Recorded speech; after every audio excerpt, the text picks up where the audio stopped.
যে দুর্ভাগ্যজনক ঘটনা হয়ে গিয়েছে গত কয়েকদিন আগে সংবাদ মাধ্যমের উপরে কয়েকটি বাংলাদেশের খ্যাতনামা পত্রিকা অফিসে প্রথম আলো, ডেইলি স্টার যেভাবে জ্বালিয়ে দেওয়া হয়েছে, পুড়িয়ে দেওয়া হয়েছে, burn down to the ground even, যেটা বলতে চাই, এরকম দৃশ্য সারা বিশ্ব দেখেছে। সেটা আমাদের জন্য লজ্জার জাতি হিসাবে।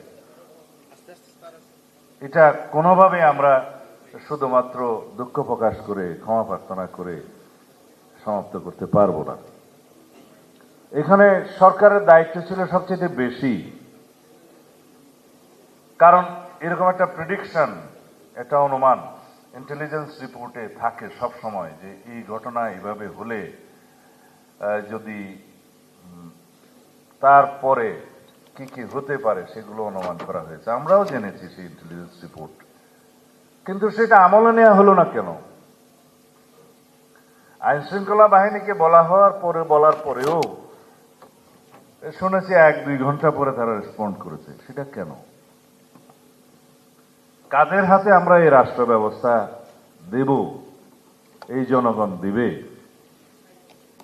তাদের নির্ধারণ করার জন্য যাদের দায়িত্ব, নিরপেক্ষ নির্বাচন করার জন্য যারা দায়িত্ব নিয়েছেন, তাদের এই জায়গায় ভূমিকাটা প্রশ্নবিদ্ধ।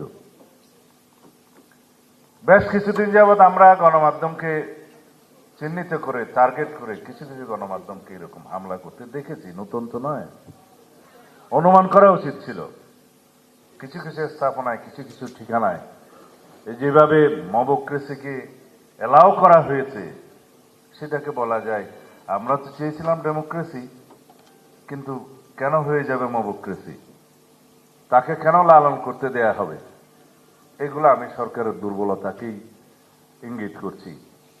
এগুলো আরো কঠোর হস্তে দমন করতে হবে। বহির্বিশ্বে বাংলাদেশের ভাবমূর্তি বিনির্মাণের আমাদের এখনই সময়। যদি আমরা আগের কালচারে ফেরত যাই, যেখানে স্বৈর শাসকরা, ফেসিস্টরা গণমাধ্যমকে স্বাধীনভাবে কাজ করতে দেয়নি, যেখানে আন্ডার প্রেসার মবক্রেসির মাধ্যমে একই দৃশ্য আমরা আর দেখতে চাই না।